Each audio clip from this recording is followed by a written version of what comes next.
Air adalah sumber kehidupan yang menjaga ritme aktivitas manusia dan keseimbangan alam. Dari tetes-tetes air hujan yang jatuh dari langit, tersimpan potensi besar untuk diolah menjadi sumber kehidupan yang baru.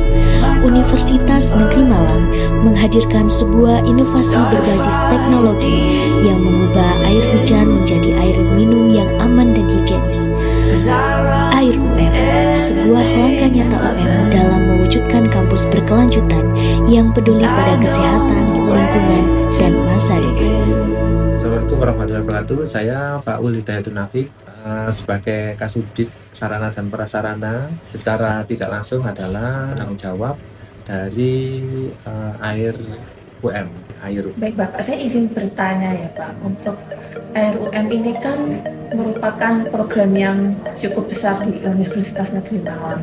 Nah itu kira-kira motivasinya itu apa sih Pak? Mungkin boleh diceritakan alasannya. Yang pertama, bijak terhadap sumber daya alam ya.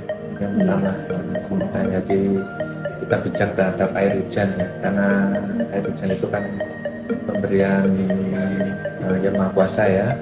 Jadi selama ini kan air hujan ya dibuang biasa gitu aja, dibuang ke aliran sungai, tidak termanfaatkan, tidak kita kelola dengan baik ya. Kalau di sini di UM tidak hanya untuk penyiraman tanaman saja, tapi juga dipergunakan untuk bilas, cuci, dan kegiatan pembersihan lainnya di toilet ya.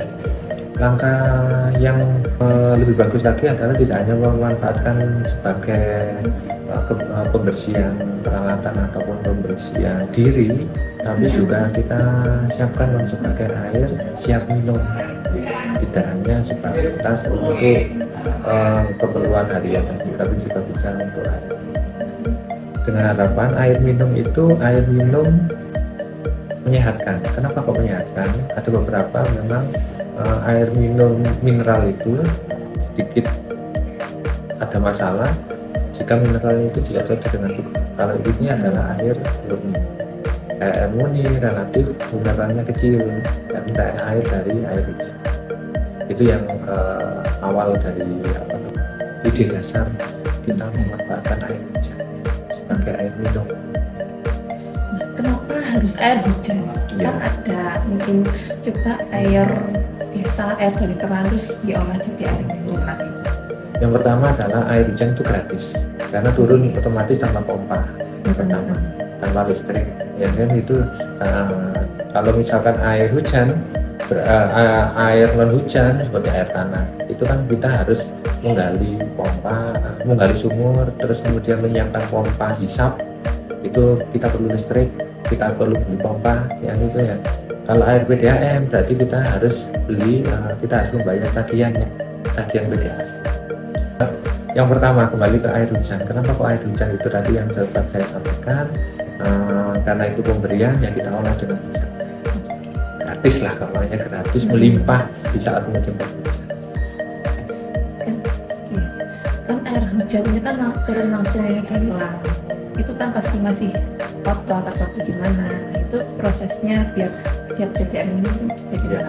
Sama dengan air lain, jadi air itu semuanya air itu bagus secara umum ya. Yang tidak bagus adalah yang menyertai air itu, gitu ya.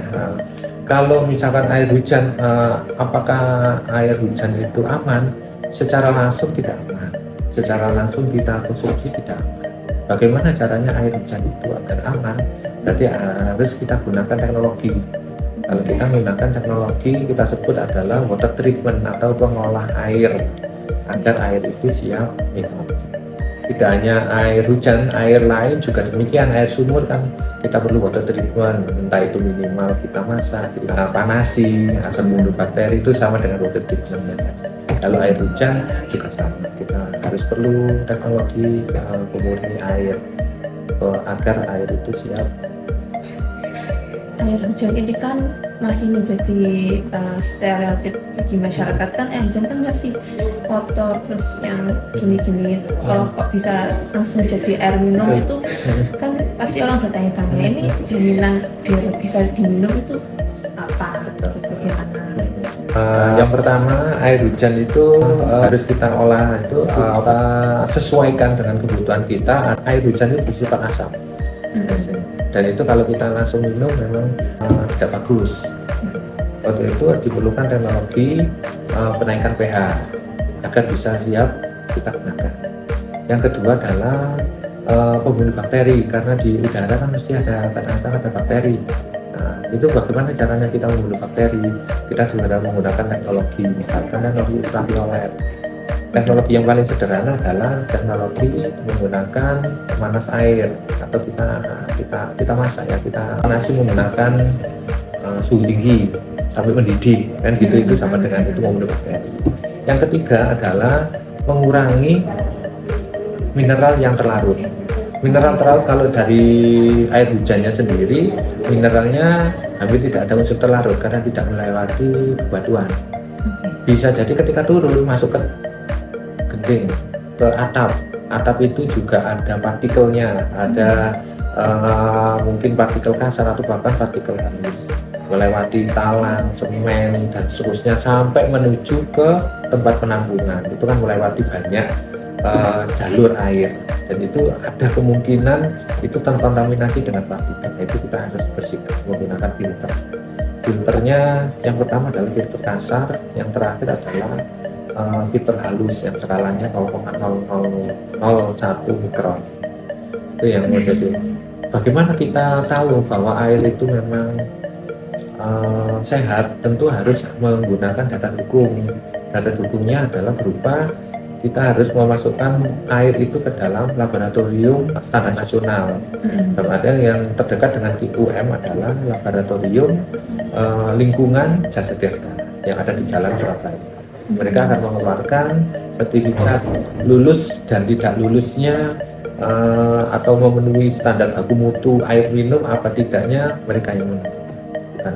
Nah, disitulah ada jaminan bahwa air itu aman untuk program RUM ini waktu pertama kali mau diadakan itu utamanya apa saja Pak? Kayak menyiapkan apa itu infrastruktur. Iya itu, terus apa itu tes di laboratoriumnya kan juga tidak mungkin sekali, pasti berkali-kali. Itu bagaimana? Tantangannya adalah yang pertama karena desain gedung ini tempat produksi air minum itu kan di Gerah Rektorat. Tantangan pertama adalah di Gerah Rektorat itu tidak memiliki infrastruktur penampungan air hujan yang pertama.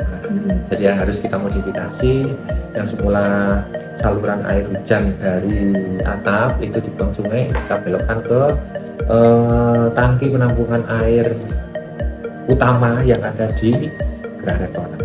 Itu yang pertama. Yang kedua, peralatan tadi, teknologi yang kita sebut. Peralatan tidak bisa kita langsung tiba-tiba kita membeli peralatan yang jumlah yang nilainya sangat besar. Tentu bertahap. Jadi mulai dari yang skala kecil sampai yang sekarang ini produksi dalam jumlah yang itu tantangan yang kedua. Yang ketiga adalah meyakinkan kepada masyarakat kampus bahwa air itu aman-aman saja. Ada dengan air minum yang lain.